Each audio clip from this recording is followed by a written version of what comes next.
Ассаламу алейкум. Бүгін 17 декабрь, азыр саат 1-ден 52 мүнөт өтүп турат. Бизге жаңы эле бир маалымат келип түштү. Ушул жерде мына бул жак Патрис Лумумба көчөсү. Кудай берген. Бул жак болсо мына профсоюзный көчөсү. Ушул эки көчөнүн кесилишинен баштап Фучиканы көздөй базар болот деген маалымат бар экен. Биз келип карап көрсөк, чынында контейнерлерди түшүрүп, мына көрүп атасыздар, мондай темирлерди орнотуп, бул жака уже бияка бетон куйшат экен. Бияктан жаап ачкан экен да. Эми бул жер негизи ушул көчө бул авторунак Азаматка чейин чыгат деп ачкан. Бул мындай чыкканда жолдун жээгиндеги атайын мындай элге калтырылган, элдин кемен кесир баса турган, келечекте жашылдандыра турган жер болуп эсептелет негизи. Бирок кандайдыр бир себептер менен ушул жерге бирөөлөр келип, контейнерлерин орнотуп, бул жакты базар кылып, шаардын дагы көркүн кетирип, элдин дагы кыжырына тийип, мына магистралды билесиңер, Алтыкумбай көчөсүн. Анын дагы эки жагында ушундай жолдон баштап үйлөргө чейин ушундай бош орундуктар бар атайын.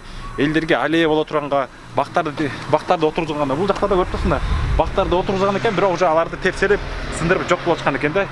Жана ошондой эле дагы бир нерсе, мына ушундай чоң көчөлөрдүн кесилиштеринде бизде ушундай бир нерсе менен жаап коюп салышат.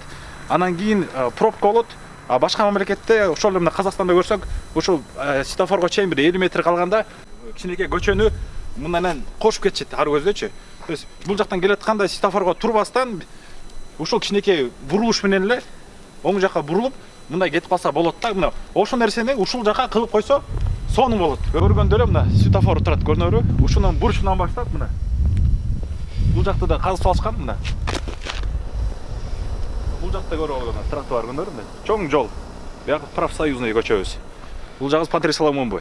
Эми ушул жака базардын кереги барбы? Эмнеге ушул мамлекет өзүнчө элге мындай жашылдандыра турган кийин жанагындай Молодая гвардия, Дзержинка окшогон, же ошол эле Южный магистральда парктын жээгинде сонун аллеялар бар. Ошондой жасап койгондун ордуна ушундай кылып, мына коммерция кылып, жердин баарын базар кылып, биздин инфраструктура өнүкпөй эле, биздин жердин баары эле базар болуп калыш керек.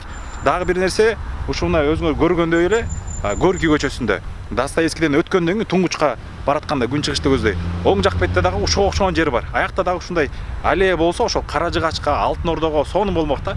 Бирок жок, бирөө ошол жерди берип салган, сатып салган, же болбосо аренда деп берип коюшат. Бирок аренда дегенде ал убактылуу нерсе берилип атат, ооба. Бирок ал убактылуу болгону менен ал балким 7 жыл, балким 25, балким 49 жыл мындай түбөлүк кала турчу нерсе да. Ошондой жерлерге элге ушундай аллея кылып жасап койсо болбойт беле. Өзүңөр ошол Каражыгач боюнча Балбак Түлөбаев мэр болуп турган кезинде ошака барып, эмнеге жок муну баарын жоготкула, бул деген чүй отхоздун по-моему жери болчу деп айтып чыккандан кийин эле бир аз күндөн кийин башка жумушта которуп кеткенин билем. Ана азыркы учурда ал иш эмне менен бүткөнүн билбейбиз, бирок ошол жакта базар уже курулуп бүтүп, мына ишке кире турганы өзүңөр көрүп атасыңар. Эгер ал жак ишке кире турган болсо дагы биринчиден ал жакта тыгын болот, мына бул жакта мына базар боло турган болсо тыгын болот. Андан көрөк биякты гүлдөтүп, жашылдандырып, бактарды өстүрүп, элдерге эс ала тургандай кылып бир жасап койсо жакшы болмок да. Бул жакта мына бактар отургузган да, мына уже талкалап, мунун баарын уже сындырып, уже жок кылышты. Эртеңки күнү биякта эми ушундай базар болот. Эми Бишкек шаарыбыз ушинтип ар кайсы жерге эле кенеде бир эл үчүн калтырган бир кичинекей бир квадратный метр болсо дагы ошол жерлердин ким сатып атат, ким берип атат, ким бул нерсеге кол коюп атат. Мунун баарына эң биринчи очередь Бишкек шаарынын мэри жоопту. Ушул видеобузду, кайрылуубузду бул мэрге жолдойбуз. Ушул нерсеге жооп берип, бөгөт коюп, бул нерсени токтотпосоңуздар, биз дагы кайрылып эл менен чыгабыз. Бул нерсеге биз каршыбыз. Биз шаарыбыз көрктүү, кооз болушун каалайбыз. Мына бул жер, бул жактан красный линия бар. Красный линиясы ары жакта, бул жакта чоң көчө болгон себептенчи бул жакка курууга мүмкүн эмес. Бирок эмнегедир ушул жакта базар курганга уруксаат деп берип коюшкан. Демек биякта мына ушундай куруу иштерин баштап, мына көрүп атасыңар биякта ондогон контейнерлер келип түшкөн экен. Мындан дагы ар жакка уланат деген да маалымат бар.